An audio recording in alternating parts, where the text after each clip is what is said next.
kupelekwa kwenye hiyo mikutano, na tumeshuhudia kwa macho na baadhi ya watu wanazo hizo picha wanapochukuliwa wanafunzi na wamevalisha t-shirt za CCM. Na sisi tunategemea kulijenga taifa ambalo kidogo ambalo lina msimamo kidogo wa kisheria na kikanuni. Sasa kumekuwa kuna maneno mbalimbali yakizungumza kwamba wanafunzi, sijui walimu, watumishi wa umma, si na nini wasihusishe na masuala ya kisiasa. Na watoto wadogo pamoja na wanafunzi wasihusishe na masuala ya kisiasa. Tumeshuhudia, tunazo video na picha ambazo tumeona watoto wa shule wakiwa wanatoka shuleni na wakiwa shuleni mpaka siku za mahafali, tumeshuhudia wakiwa wamevaa nguo za Chama cha Mapinduzi, na tumeshuhudia nyimbo za Chama cha Mapinduzi zikipigwa kwenye mahafali.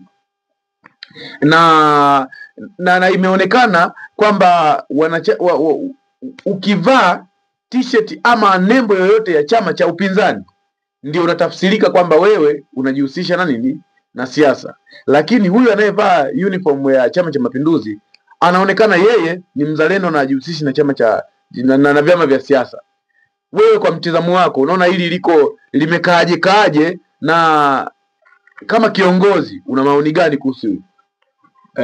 Kwanza kabisa hao wanaowatumia wanafunzi kuwapeleka kwenye mikutano badala ya kusoma wanatengeneza uhalifu kwenye taifa. Kwa sababu sisi wazazi kama tumepeleka watoto kwenda shule, tumepeleka kule kwa ajili ya kusoma na sio kwenda kwenye siasa. Na kama wale wanasiasa wale wana masomo yao pale yanaitwa uraia, watajifunza mambo ya siasa pale shuleni kwao. Wakishatoka pale wamekuwa ni raia ambao wanaweza wakapiga kura, wanaweza wakafanya jambo lolote lile. Walioko kwenye mitaa sisi hatuwezi tukawasemea. Yawezekana labda yeye alishajiunga na chama chake, lakini wanaokuwa kule shuleni ambao yawezekana wengine wako bodi au wako kwenye vipindi, alafu unafika hapo na wazoa walimu na wanafunzi kuwapeleka kwenye mkutano badala ya kuendelea. Hilo labda tulifuatilie kwa kina na tuweze kulikemea kwa nguvu zetu zote, kwa sababu hiyo kwanza ni uvunjifu wa sheria na kuwaingiza watoto kwenye masuala ambayo wao wenyewe hayawahusu. Lakini kitu kingine ambacho nimekisema, habari ya uzalendo. Mtu akivaa uniform anaonekana mzalendo.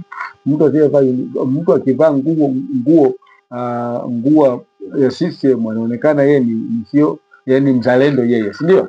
Alafu mtu akivaa nguo nyingine ndio anaonekana yeye ndio mwanasiasa. Huu ni mjinga wa mwaka, au ndio huu ambao tunaita uboya na uchawa usiokuwa na maana. Kwa sababu gani? Uzalendo ni nini?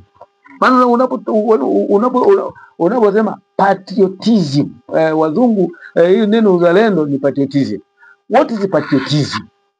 Muona bwana, uzalendo ni kitu gani? Je, uzalendo ni kuvaa nguo? Au uzalendo ni kufanya kitu kingine tofauti na vile sheria zinavyotaka?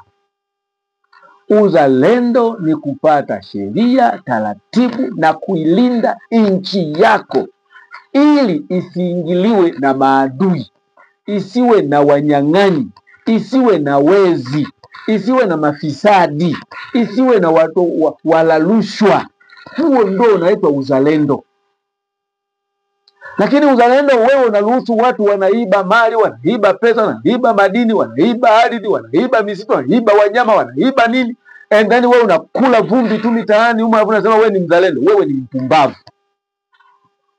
Wewe huna akili hata kidogo. Yaani wewe akili yako imenyofolewa ikatupiwa ya watu wengine, ambayo hiyo si sawa. Kwa hiyo kumbe uzalendo, ndio maana tunasema kwamba haya mambo haya tunapokuwa tukiendelea kujifunza, ni vizuri watu wao wanafuatia vipindi hivi ili waweze kujua nini maana hasa ya kulilinda taifa lako. Unaposema mzalendo unamaanisha nini?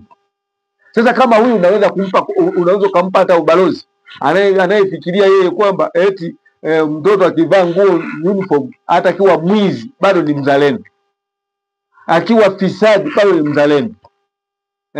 Wao wanatishika na mavazi wanaovaa hao wenzetu.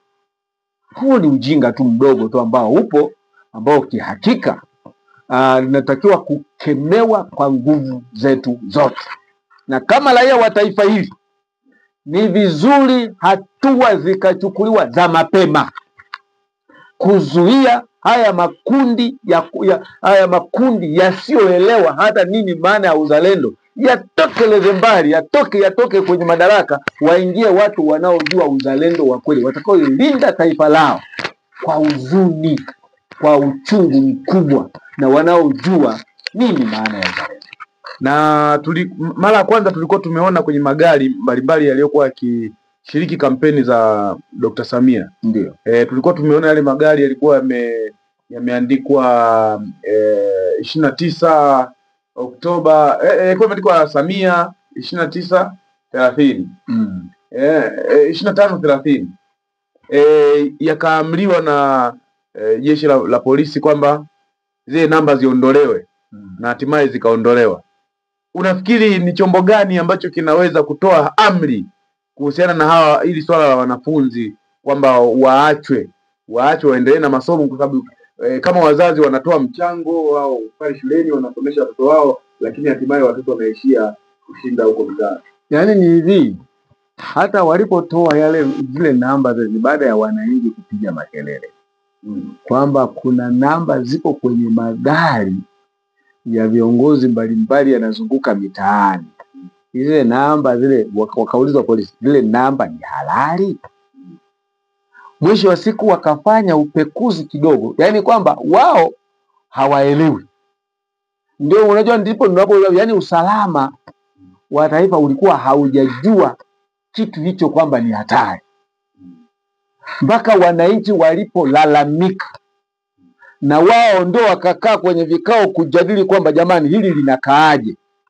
Ndio wakaja na kauli ya kwamba wanafanya nini, wanataka kutoa.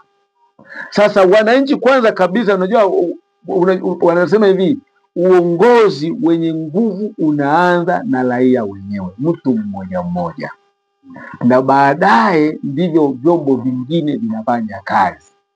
Kwa mfano leo tumelisema hili hapa, tukifuatilia na hawa ambao kama mnanisikiliza, kama vyombo vya usalama vinanisikia, polisi na nini, wale wote wanaohusika na usalama wa taifa, ili tupate elimu bora, pamoja na waziri wa elimu pia naye aweze kufahamu hili kwamba watoto hawanashindwa kusoma darasani, wanakwenda kuhudhuria mikutano ya siasa. Je, katika mtaala kuna mtaala gani ambao unasema sisi wanafunzi wanaweza katolewa kipindi vya masomo waende kusikilizaga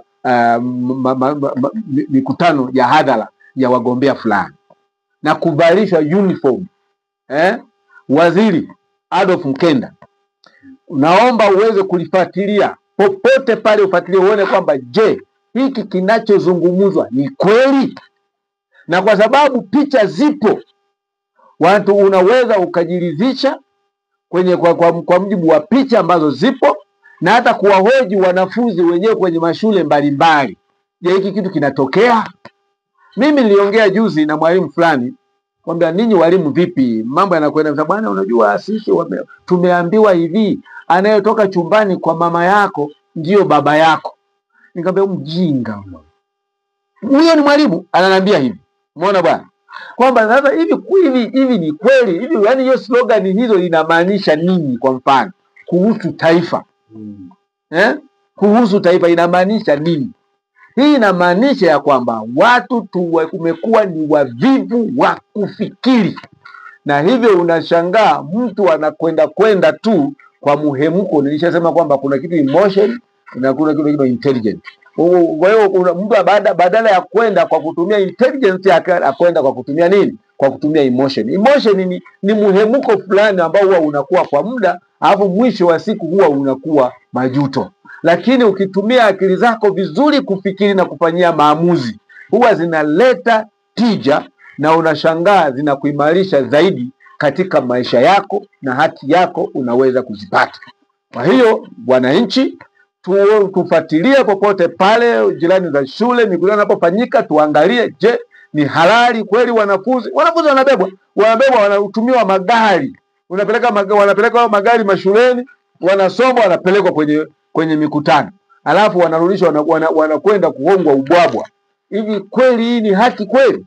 Yaani shuleni walimu mmeshindwa kuwapa chakula watoto mpaka muwapeleke waende wakale ubwabwa kwenye mikutano ya hadhara.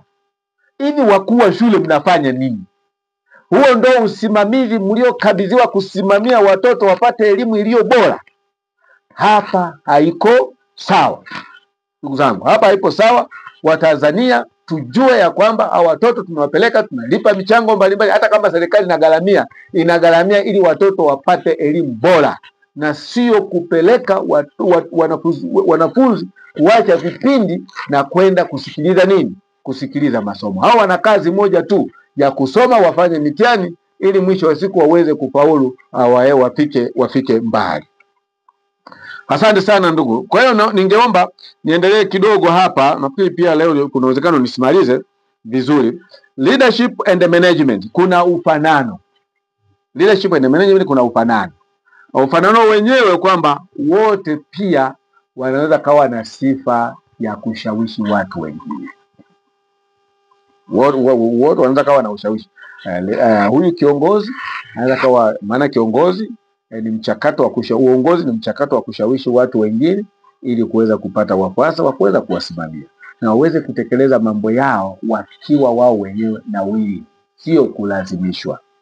Na pia la msimamizi naye huyu manager naye anatakiwa kuwa na influence ya kuweza kuona kwamba anaweza kuwa influence watu waweze kumpata, na hivyo aweze kutekeleza majukumu yake na malengo yake vizuri. Jambo la pili, kuna kuhitaji watu kwenye majukumu. Sawa, wote tu wanahitaji watu kwenye majukumu. Kiongozi anahitaji watu kwenye majukumu yake ili aweze kutimiza malengo, lakini pia hata huyu kiongozi msimamizi anahitaji watu kwa ajili ya kutimiza malengo yake. Lakini pia mafanikio na malengo ya pamoja, wote hao wanahitaji kufanikisha malengo pamoja na kufanana, lakini ziko tofauti mbalimbali katika vipengele vya aina mbalimbali. Sasa hizi tofauti nitazieleza tukipata muda tena ili tuweze kwenda vizuri, ila nataka nilikazie hili ya kwamba tunasema wote wanahitaji watu, wote wanahitaji mivuto, wote wanataka wafanikishe malengo, wote wanahitaji kufanikisha nini? Malengo. Pamoja na hayo, kiongozi huyu mmoja anaweza kawa na title hizi zote mbili. Anaweza kawa na title hizi zote nini? Mbili. Kwamba anaweza kawa kiongozi lakini pia still bado anaweza kawa na skills zile za management. Umeona? Na ndio maana tukasema kwamba kama sanaa huyu binadamu, kuna watu wengine ambao walijaliwa na Mwenyezi Mungu kuwa wasimamizi. Yaani una usimamizi huwa unaanza tu kuanzia mtoto mdogo tu. Unashangaa mtu kijana bado ni mdogo lakini still bado kuna watu ana followers wengi. Ana followers wengi. Yaani afanye kitu unaweza kasha kina command, wewe fanya hivi, wewe fanya hivi, wewe fanya hivi. Ile huwa tunaziita ile ni sanaa za uongozi. Ni sanaa katika usimamizi. Usimamizi kama nini? Kama sanaa. Na hivyo hawa vitoto vinahusika watu wa staili hii. Kwanza moja wana akili kubwa, ufahamu mkubwa zaidi. Wana intelligence. Tunaita intelligence, akili kubwa. Sawa ya kuweza kusimamia mambo. Kuna mtu mmoja aliwahi kusema bungeni akasema, yani akili kubwa inaongozwa na akili ndogo. Akimaanisha kwamba yani mawazo ambayo wanayo watu wengine, hao ambao wanawaongoza, hao ambao ndio kama hawa ni intelligent, wana akili. Ushangaa mtu anakuongoza mtu ambaye uwezo wake hata wa kufikiri kwenyewe ni shida. Kuna kipindi fulani kulikuwa kuna kiongozi mmoja Dar es Salaam pale, wakasema huyu bwana hawezi kuwa mkuu wetu mkoa. Kwanza kabisa uwezo wake wao yeye mwenyewe ni mdogo, si ndio? Walipiga sana makelele, hapa kuna vyuo vikuu, kuna nani. Alafu anakuja kutongoza mtu sijui wa darasa 7 sijui na nini, wakawa wanalalamika sana. Lakini anaweza akawa darasa 7 lakini akawa ana intelligence kubwa. Unaona bwana? Yaani darasa 7 kuisha darasa 7 sio shida. Shida kubwa, je, ana akili ya kuweza kusimamia mambo? Umeona bwana? Kwa hiyo mtu anaweza akasimamia hivyo hivyo. Ila kuna watu wengine ambao anawekwa kwanza hajasoma, lakini pia hata akili yenyewe hana, anakwenda tu ili mradi yupo, na mwisho wa siku au kwa sababu amekuwa amejitafuta na hela kidogo, basi zile zina convince watu kumwona inawezekana akawa kiongozi. Akiingia kwenye kusimamia watu ni sifuri.